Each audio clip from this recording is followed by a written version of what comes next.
محمد وآله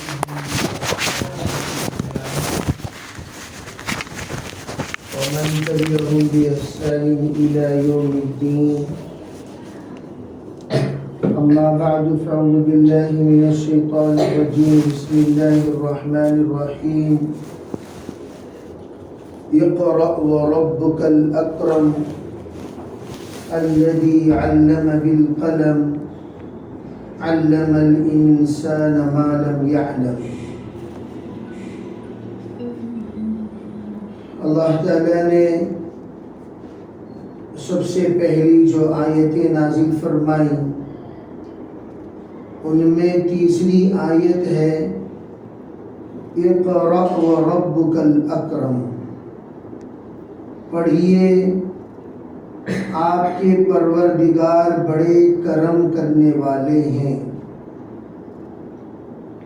اللہ نے جو دوسرے مرتبہ اقرا فرمایا، یہ بار بار پڑھنے کی طرف اشارہ ہے کہ ہم ایک مرتبہ زبانی تعلیم حاصل کرتے ہیں تو پھر اللہ نے جب مزید توفیق عطا فرمائی تو کتابی تعلیم حاصل کرنے کی ہمیں کوشش کرنی چاہیے.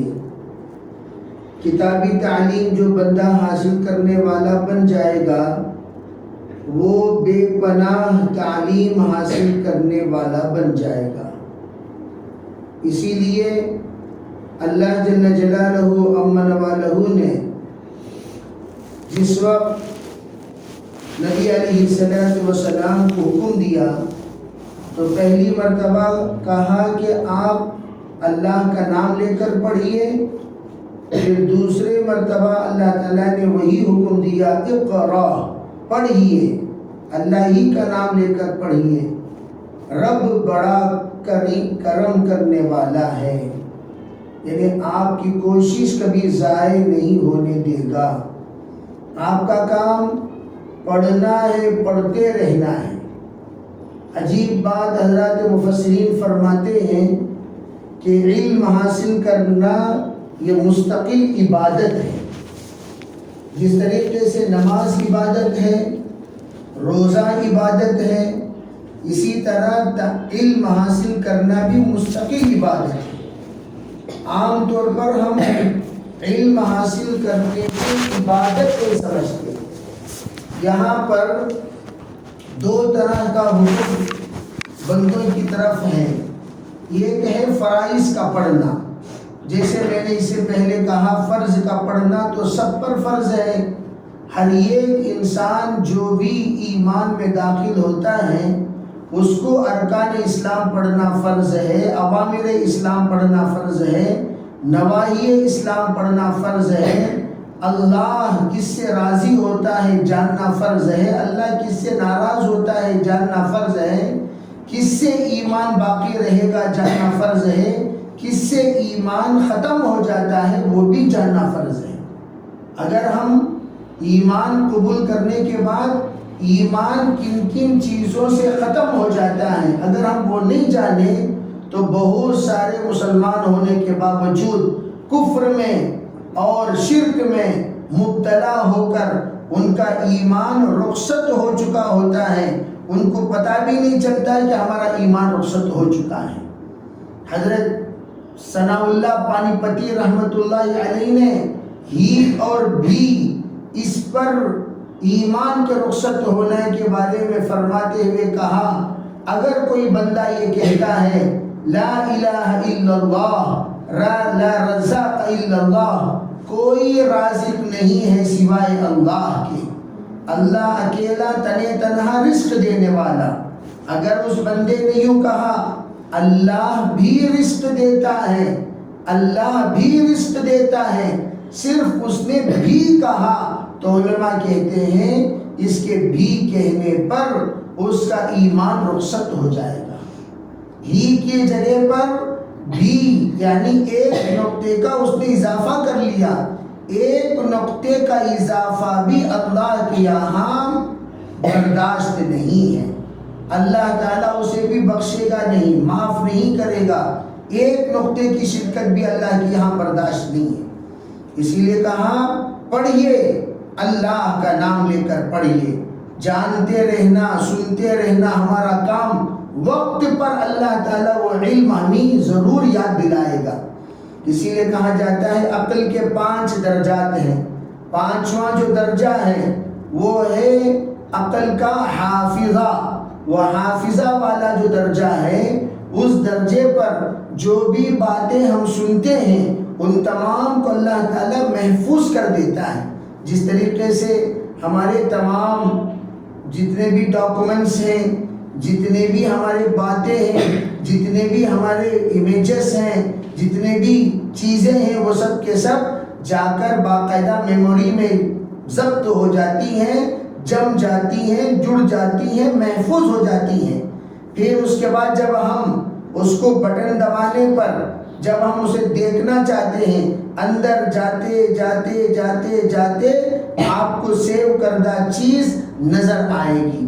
اسی طریقے سے یہاں بھی کہ جو باتیں ہم لوگ سنتے ہیں اور سننے کے بعد وہ باتیں جا کر سیو ہوتی رہتی ہیں، وقت جب آتا ہے تو فوراً وہ باتیں یاد آتی ہیں۔ جب یاد آئیں گی اللہ تعالیٰ وقت پر وہ دروازہ کھول دے گا، وہ باتیں ہمیں یاد آ جائیں گی، اور پھر ہم اپنے گناہ سے اپنے آپ کو بچانے والے بن جائیں گے، جس سے ایمان بھی بچ جائے گا اور ہمارا اسلام بھی بچ جائے گا۔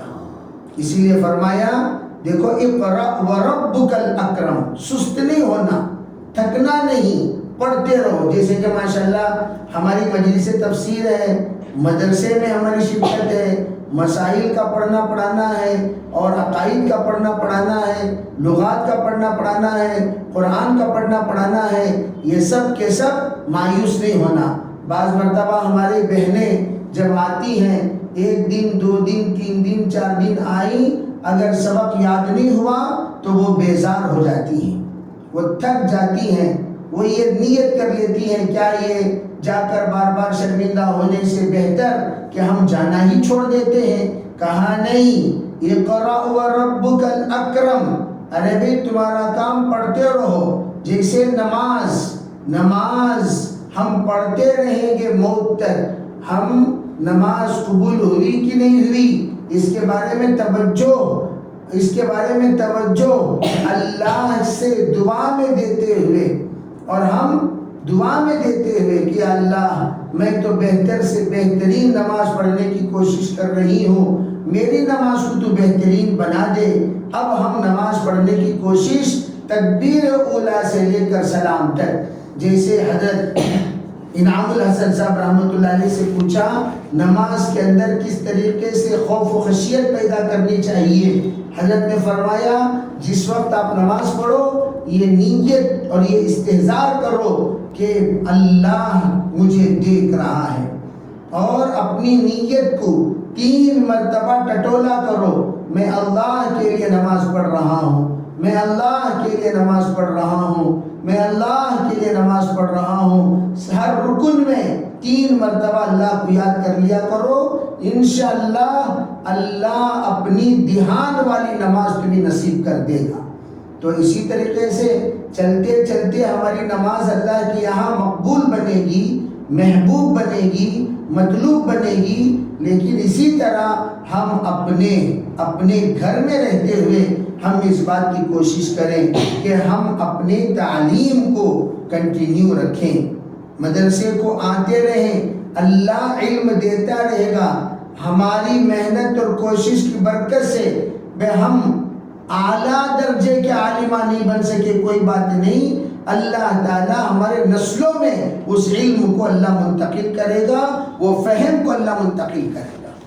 اس لیے کہا اقرأ وربک الاکرم الذی علم بالقلم، جس نے قلم کے ذریعے سے ہمیں سکھایا، جس نے قلم کے ذریعے سے ہمیں سکھایا۔ تو اللہ جل جلالہ امن والہ قلم کے ذریعے سے سکھایا، اس سے قلم کی اہمیت معلوم ہوتی ہے، کیونکہ قلم ہی علم کا سبب ہے، علم کا بہت بڑا سبب ہے، قلم بھی علم کا سبب۔ کیا مطلب؟ اب جیسے مثال کے طور پر قرآن پاک ہم پڑھ رہے ہیں، ایک ادنا مثال دے رہا ہوں، اگر قلم کے ذریعے سے قرآن لکھا ہوا نہ ہوتا ہم کیسے قرآن پڑھتے؟ اگر یوں کہہ دیا جاتا پرانی ترتیب پر جس طرح دار ارقم میں اللہ کے رسول زبانی سکھاتے تھے، صحابہ زبانی سیکھتے تھے، اسی طرح تم لوگ بھی زبانی ہی سیکھتے رہو، کوئی بھی کتاب اپنے پاس مت رکھو، نہ نورانی قاعدہ، نہ پنج سورہ، نہ قرآن پاک، کوئی بھی لکھی ہوئی کتاب مت رکھو۔ ایک لکھی ہوئی کتاب رکھ کر پڑھنا یہ درسگاہ نبوت کی سنت کے خلاف ہے، اس لیے کہ درسگاہ نبوت میں یہ تمام چیزیں نہیں تھیں، نہ صفہ میں تھیں، نہ دار ارقم میں تھیں۔ تو سچ بتاؤ کیا قرآن کا پڑھنا پڑھانا ممکن ہو سکتا تھا؟ نہیں۔ اگر ہم اس کا پابند بنا لیں تو سبق کیسے یاد کریں گے؟ کس طرح ہم سبق لیں گے؟ کس طرح ہم سبق سنائیں گے؟ کس طرح ہماری ترقی ہوگی؟ کس طرح ہماری تلاوت ہوگی؟ اللہ تعالیٰ فرماتے، ایک مثال دے رہا ہوں میں، اسی طرح پورے علوم جتنی اس وقت کتابیں لکھی گئی ہیں یہ کیا ہے؟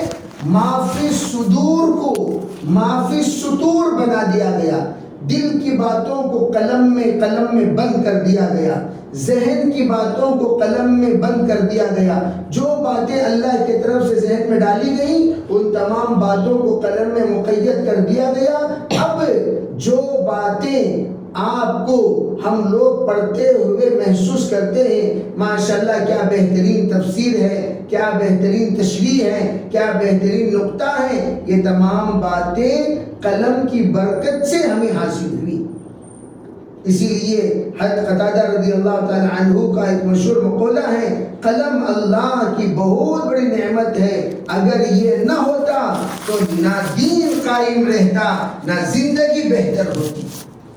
چنانچہ نبی اکرم صلی اللہ علیہ وسلم کا بھی ارشاد، اللہ تعالی نے ارشاد فرمایا، سب سے پہلے قلم کو اللہ نے پیدا فرمایا۔ ترمذی شریف کی روایت ہے، کتاب التفسیر میں یہ روایت موجود ہے کہ اللہ نے سب سے پہلے قلم کو پیدا فرمایا۔ نبی اکرم صلی اللہ علیہ وسلم نے اگرچہ آپ نے خود لکھنا سیکھا نہیں، اس میں بھی اللہ کی بہت ساری مصلحتیں تھیں، لیکن آپ علیہ السلام نے کسی کتاب کو خود آپ نے لکھا نہیں، پڑھا نہیں، لیکن آپ نے اپنے بعد کے زمانے میں اجازت دی۔ خود حضور صلی اللہ علیہ وسلم نے فرمایا، کسی صحابی نے حضور سے پوچھا، حضور آپ کی بہت ساری باتیں ہمیں یاد نہیں رہتی، کیا ہم ان تمام باتوں کو لکھ سکتے ہیں؟ کیا کریں ہم، کیسے اس کو ہم محفوظ رکھیں؟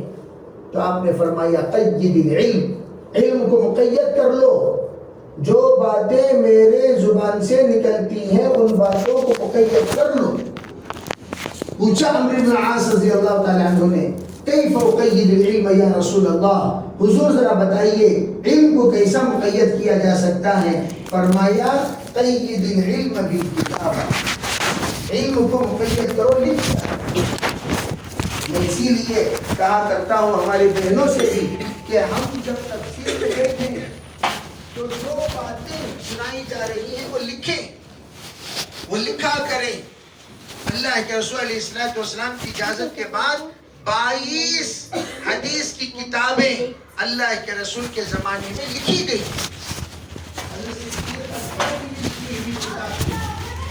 صحابہ اکرام کتاب جو لکھنا جانتے تھے سبوں نے لکھا، حضرت عائشہ کے پاس بھی کتاب تھی، حضرت عائشہ نے بھی لکھا، سبوں نے کتاب 22 کتابیں اس وقت میں حدیث کی لکھی گئی۔ اور قرآن پاک تو لکھتے تھے، قرآن پاک تو کاتبین وحی کے فہرست ہے۔ اللہ کے رسول کے زمانے میں 5 کاتبین وحی، بلکہ کاتبین وحی کے نام سے مستقل ایک کتاب ہے کہ کتنے صحابہ کرام نے یعنی وحی لکھتے تھے۔ تو لکھنا یہ کوئی منع نہیں ہے، لکھنا چاہیے۔ کوئی بھی بات ہم سنتے ہیں تو اسے لکھنا چاہیے، اسے مقید کر لینا چاہیے، اسے محفوظ کر لینا چاہیے، بعد میں جا کر انشاءاللہ وہ باتیں کام آئیں گی۔ ابھی میں بہت سارے مسائل بتاتے رہتا ہوں،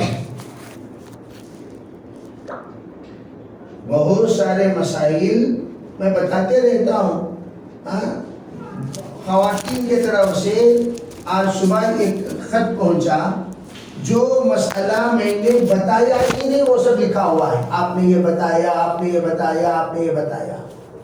اور یہ بات مشہور ہے، عورتیں بھول جاتی ہیں، عورتوں کو کوئی بھی بات یاد نہیں رہتی، بھول جاتی۔ اس لیے مرد ایک گواہ تو عورت کو 2 گواہ رہنے کو کہا گیا۔ کیوں؟ خود قرآن کہتا ہے تاکہ یہ بھول جائے تو دوسری اس کو یاد دلائے۔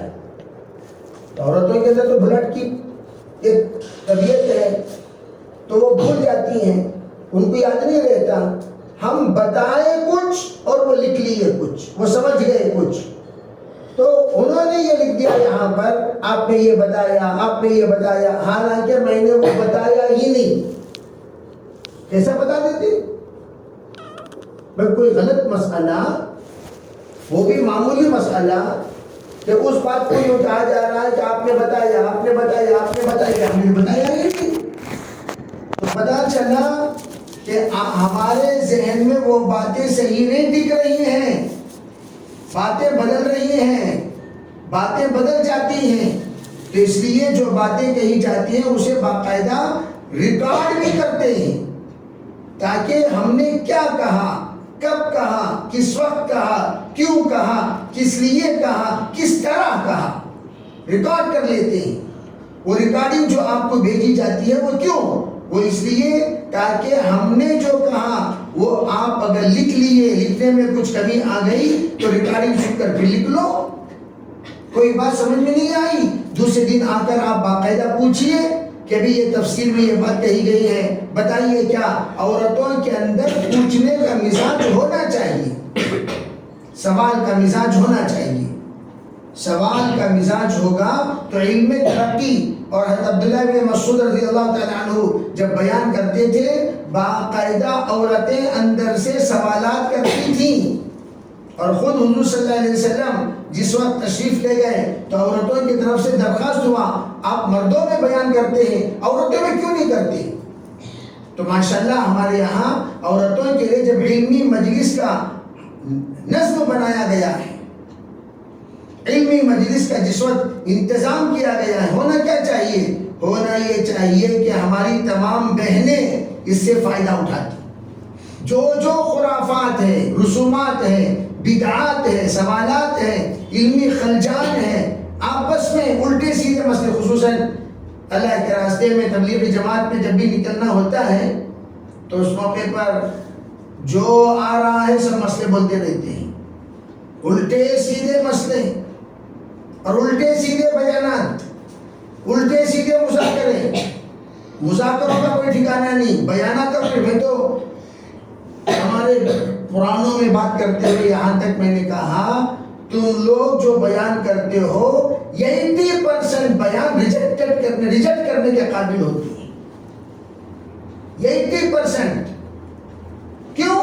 ارے حدیث کچھ ہے تم کچھ بول رہے ہو، آیت کچھ ہے تم کچھ بول رہے ہو، مسئلہ کچھ ہے تم کچھ بول رہے ہو، اور اتنا بڑا گناہ ہے، لوگ آرام سے بولتے ہیں۔ بیان کرنے کا ایسا شوق پیدا ہو گیا ہے، سب آرام سے بولتے ہیں۔ بات کرنے سے پہلے میں کیا کہہ رہا ہوں، یہ بات کا نتیجہ کیا ہوگا، اور یہ بات کہیں قرآن سے ٹکرا تو نہیں رہی ہے، یہ بات کہیں حدیث سے ٹکرا تو نہیں رہی ہے، یہ بات شریعت سے ٹکرا تو نہیں رہی ہے، یہ تمام باتوں کو سوچ کر بولنا چاہیے، ایسے ہی نہیں۔ تو یہاں جو کہا گیا علم بالقلم، بھئی جو کہا جا رہا ہے وہ نوٹ کر لو، نوٹ کر لو۔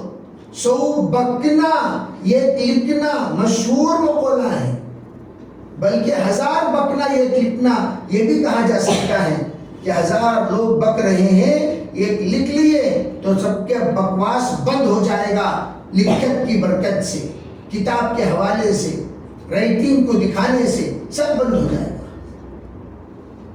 پھر کیا ہوگا؟